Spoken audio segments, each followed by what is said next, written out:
chère Sandra. Nous avons mis beaucoup de mal. Bonjour Annie. Salut Sandra. Benoît. Comment ça va? Ça va?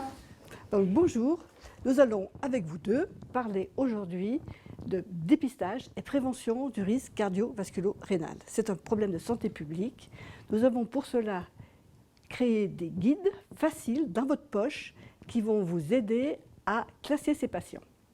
Benoît, peux-tu nous parler des guides? Pourquoi ces guides ont été faits? Aujourd'hui, les maladies cardiovasculaires, clairement, sont insuffisamment dépistées, insuffisamment prises en charge.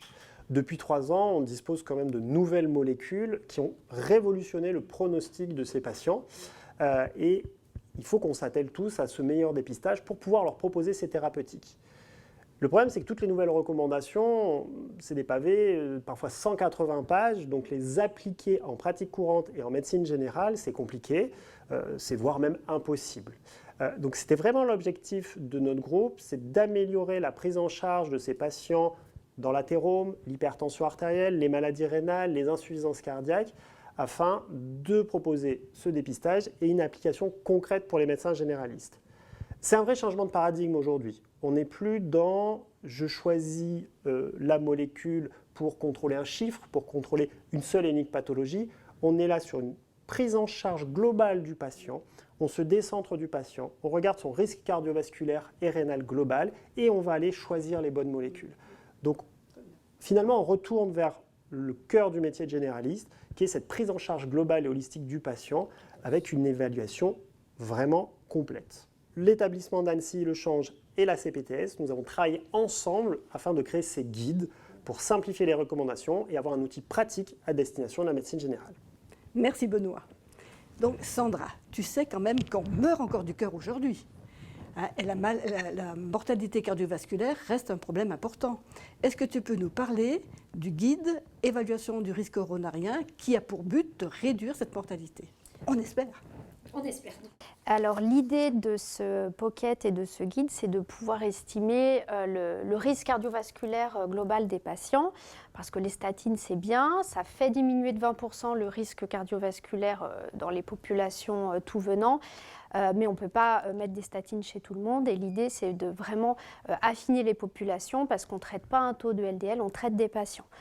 Donc dans ces pockets, on va classifier les patients en 4 catégories. La catégorie verte, c'est tout va bien, le patient n'a pas un risque cardiovasculaire élevé. La catégorie jaune, c'est des patients qui pourraient bénéficier des statines en fonction de plusieurs critères qui sont détaillés dans le guide et notamment le score calcique, je vais y revenir. Et puis les catégories plus à risque qui sont les catégories orange et rouge qui là vont nécessiter un contrôle strict du taux de LDL cholestérol inférieur à 1 gramme, voire plus bas si on est en prévention secondaire, inférieur à 0,55 g par litre. Donc, et bénéficier également d'une consultation spécialiste. Donc pour catégoriser les patients, on va se servir dans la population générale du risque du calculateur SCORE2 qui est facilement accessible sur Internet et qui va permettre d'estimer un pourcentage de risque cardiovasculaire global pour le patient.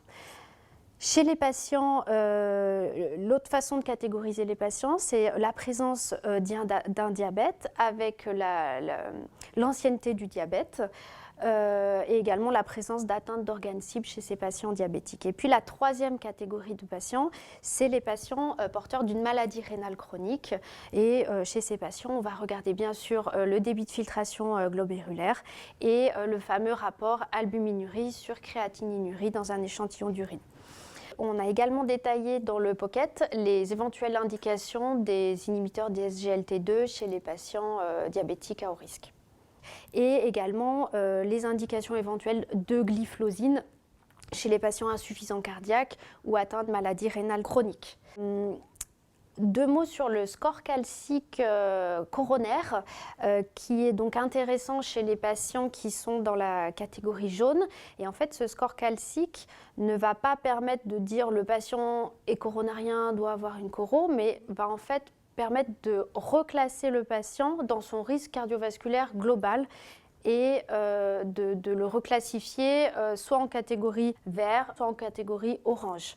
Ce score calcique, il se fait grâce à un scanner non injecté. C'est très court au niveau du temps d'acquisition et c'est différent du coroscanner qui est un scanner cette fois-ci qui va être injecté et qui va permettre de voir l'anatomie coronarienne.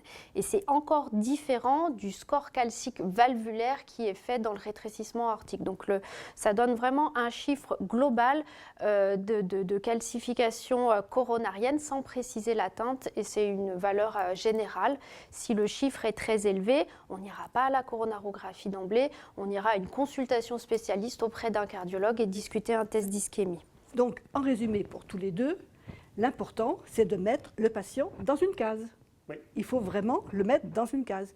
C'est-à-dire que est-ce qu'il est à risque faible, moyen, haut ou très haut. Et en fonction, il aura le bon traitement et les bonnes mesures préventives. Alors Sandra, il existe encore un problème, moi, qui me tient beaucoup à cœur, c'est le dépistage des hypercholestérolémies familiales. C'est vraiment une pathologie qui est sous-estimée, qui existe et qu'on ne prend pas en charge du tout actuellement. Oui, tout à fait. Parfois, la dyslipidémie peut être d'origine génétique, avec souvent une forme familiale. Et l'idée du Pocket, c'est de ne pas passer à côté de ces formes familiales qui peuvent donc être suspectées dès que votre patient a un taux de LDL cholestérol au-dessus de 1,9 g par litre chez l'adulte et chez l'enfant dès que le taux de LDL est supérieur à 1,60 g par litre chez l'enfant. D'autant plus s'il y a dans la famille des antécédents de maladies cardiovasculaires précoces, donc au-delà qui sont survenus avant 55 ans, et d'autant plus si votre patient a présenté lui-même un événement cardiovasculaire avant 55 ans. Donc dans ce cas-là, il faudra l'adresser au centre de compétences de l'hôpital des dyslipidémies familiales. Sandra nous a vraiment bien expliqué l'évolution du risque coronarien. Et dans son Pocket, il existe la population maladie rénale chronique. Est-ce que vraiment cette population a des spécificités propres dont tu vas nous parler, ou au contraire, le guide suffit? Oui, ils ont besoin d'un guide spécifique. Alors, le guide coronarien est important et inclut les maladies rénales, puisque au stade 5, on peut avoir un risque cardiovasculaire multiplié par 30. Et ce guide coronarien, il donne des pistes. Par contre, il y a aussi le risque d'évoluer vers l'insuffisance rénale terminale, la dialyse et la transplantation. Et ça justifie un guide particulier. D'autre part, on sait que les patients hypertendus et les patients diabétiques sont mal dépistés. C'est à peine 50% des diabétiques qui bénéficient du dépistage de l'albuminurie une fois par an et uniquement 30% des patients hypertendus. Donc c'est pour ça que ces guides spécifiques sont importants. Ce guide maladie rénale, il est là pour répondre à 3 questions. Comment dépister? Comment classer? Comment adresser? Il est évident, pour les patients diabétiques, c'est rentré un petit peu dans la culture commune par l'albuminurie, le dépistage des maladies rénales. Chez les hypertendus, ça l'est un petit peu, mais c'est un peu moins évident. Et on commence à avoir d'autres situations qui deviennent fréquentes, notamment les patients obèses, qui deviennent une grosse population dans la maladie rénale, mais aussi les patients qui ont des maladies immunologiques. Bon, là, on s'attendrait à ce que le spécialiste, de même que dans les pathologies urologiques, le spécialiste d'organes fasse le dépistage, mais parfois c'est insuffisamment fait. Vous avez aussi les patients qui vont être exposés à des médicaments toxiques, et puis tous ceux qui ont dans leur famille quelqu'un qui a déjà été exposé à la maladie rénale chronique et à la dialyse. C'est pas rien d'avoir un dialysé dans sa famille, ça peut nécessiter des dépistages. On a beaucoup avancé sur toutes les questions de génétique. Mais comment classe-t-on ces patients, Benoît? Là, encore une fois, un message simple. On fait 2 choses. Un dosage de la créatinine, un rapport albumine sur créatinine. Tout le reste, on oublie. Ça suffit pour classer tout le monde. C'est simple. Derrière, on retrouve notre code couleur. On va voir les patients verts. Vert, il n'y a rien à signaler. J'ai fait mon dépistage, mais il n'y a pas de problème. Les patients jaunes. Les patients jaunes, il y a un petit quelque chose, mais c'est à prendre en charge, bien sûr, mais c'est à prendre en charge par le médecin généraliste, parce que c'est des patients qui vont être à faible risque de progression. Après, on va retrouver les patients orange et rouge. Les patients orange, c'est des patients qui sont à risque de progresser, qui doivent avoir une prise en charge thérapeutique un petit peu plus agressive, parce que si on laisse filer, c'est là où on va avoir des catastrophes. Et vous avez la dernière case, la case rouge, ça c'est les patients qui doivent absolument voir un néphrologue, à la fois pour la prise en charge diagnostique, mais également pour le suivi, parce que ce sont ceux qui vont progresser le plus vite, ceux qui vont faire le plus d'événements cardiovasculaires, et ceux qu'il va falloir accompagner au plus près. Bien entendu, tous les patients qui ont une macroalbuminurie, c'est-à-dire un rapport supérieur à 300 mg par gramme sous IEC à pleine dose, ils doivent voir un néphrologue parce qu'il y a aussi une vraie question étiologique là-dessus. Il existe également une alternative au tableau que l'on a fait, qui est le score de risque rénal. Le score de risque rénal, vous pouvez le prescrire, le laborantin va vous rendre un score de risque avec 3 codes couleurs, vert, jaune, rouge. On retrouve un petit peu les mêmes marqueurs, c'est une alternative à l'utilisation du guide. Dernière chose, il y a des situations qui peuvent justifier d'avoir recours au néphrologue, notamment l'hématurie ou un déclin rapide de la fonction rénale. Vous avez un patient qui baisse de plus de 5 minutes par an, même s'il est dans le jaune-orange, il faut penser à l'adresser parce que c'est un progresseur rapide et ça veut dire qu'on est passé à côté de quelque chose. Donc tous ces éléments-là, on les retrouve dans le guide pour pouvoir vraiment classer ces patients. Voilà. Donc une fois de plus, on se retrouve avec toujours la même problématique. Il faut dépister, classer, mettre dans une case et traiter précocement. Comme ça, chaque patient aura vraiment son bon chemin avec le bon traitement et les bonnes mesures. Alors Benoît, je vais dire, comme j'ai dit à Sandra, que l'hypertension artérielle reste aujourd'hui une grande cause de mortalité et aussi, surtout, d'évolution de maladies, comme d'évolution de maladies vers des stades graves de maladies cardiaques ou rénales. Écoute Annie, je dirais qu'on ne fait pas mieux qu'en 2015 aujourd'hui, voire on fait pire. Pourquoi ? On a à peine 30% des patients qui sont correctement pris en charge. Ça, c'était 2015. Aujourd'hui, on sait que c'est 25% des hypertendus qui sont traités équilibrés. Donc, on fait plutôt moins bien. Donc, il y a encore tout un champ des possibles et un gros travail à faire là-dessus. Donc, peut-on faire quand même encore mieux que ce qu'on fait aujourd'hui ? Alors, oui, on peut faire mieux. 4 messages. Le premier message, c'est dépister. Le dépistage, c'est au cabinet, avec votre appareil de tension, et c'est 140-90. Tout patient qui a au-dessus de 140-90 doit avoir une confirmation par une mesure en ambulatoire. On peut avoir accès à la MAPA, le holter tension, mais ce n'est pas forcément facile et donné à tout le monde. Le plus simple, c'est l'automesure tensionnelle. On peut avoir, en passant par Amélie Pro, un appareil d'automesure tensionnelle gratuit fourni par la Sécurité sociale que l'on peut prêter aux patients. Et derrière, ils vont vous remplir la feuille sur la règle des 3 mesures le matin, 3 mesures le soir pendant 3 jours. Si vous êtes au-dessus de 135-85, vous avez une hypertension et il n'y a plus à discuter. On s'affranchit de la question de l'hypertension de bouche blanche, des conditions de prise de la tension. Le deuxième point important, c'est d'aller chercher les hypertensions secondaires. Ça représente jusqu'à 15% des patients hypertendus quand même, c'est pas rien. Et pour ça, on a insisté dans le Pocket sur 3 situations principales. La première, c'est l'âge de début. Et j'insiste sur l'âge de début, pas l'âge de diagnostic, puisque parfois on a des patients qui ont eu des mesures de tension un peu avant, puis on n'en a pas fait grand-chose. Un âge de début avant 40 ans, on doit rechercher une hypertension artérielle secondaire. Le deuxième message clé, c'est l'hypokaliémie, qu'elle soit au diagnostic ou induite. Une hypokaliémie sous-diurétique, c'est pas normal. Ça doit conduire à une recherche d'hypertension artérielle secondaire. Et la troisième situation, qui est finalement la plus connue, mais pour laquelle on ne le fait pas toujours, c'est l'hypertension qu'on dit résistante, c'est-à-dire un patient qui a un IEC ou un ARA2, un inhibiteur calcique, un diurétique thiazidique, aux doses maximales tolérées et qui a toujours des chiffres tensionnels supérieurs à 135-85 en automesure. C'est vraiment 3 situations où il doit y avoir une recherche d'astase secondaire avec un bilan complet. Et on ne se contente pas que d'un Doppler, il y a tout un bilan hormonal à envisager.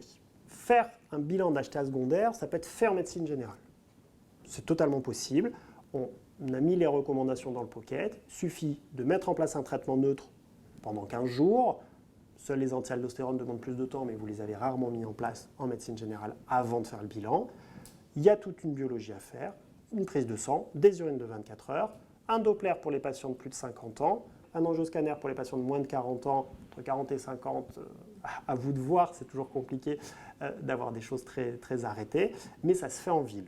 Si vous ne vous sentez pas de le faire, il ne faut pas hésiter à adresser ces patients. Sur le change, on a une unité d'hypertension artérielle qui peut tout à fait répondre à ces interrogations. Le troisième message, c'est d'aller rechercher l'inertie et la non-compliance. La non-compliance, c'est le patient qui ne prend pas correctement son traitement. C'est jusqu'à 30% des patients hypertendus. Donc c'est énorme.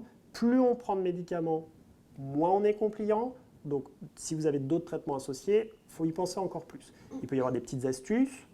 Doser l'arénine, on s'attend à ce qu'elle soit élevée chez un patient qui prend un IEC. On peut doser l'acide urique qu'on attend élevé chez un patient sous diurétique. Et sur l'hôpital, on peut doser les médicaments. La deuxième chose, c'est l'inertie. L'inertie, c'est quand on voit un patient en consultation et nous, médecins, on ne change pas le traitement. Parce qu'il y a des considérations, il est stressé, on peut ne pas avoir le temps, on peut ne pas oser changer par peur des effets secondaires. Et ça, c'est jusqu'à 15% des consultations, l'inertie. Donc il y a aussi un rôle du médecin là-dedans.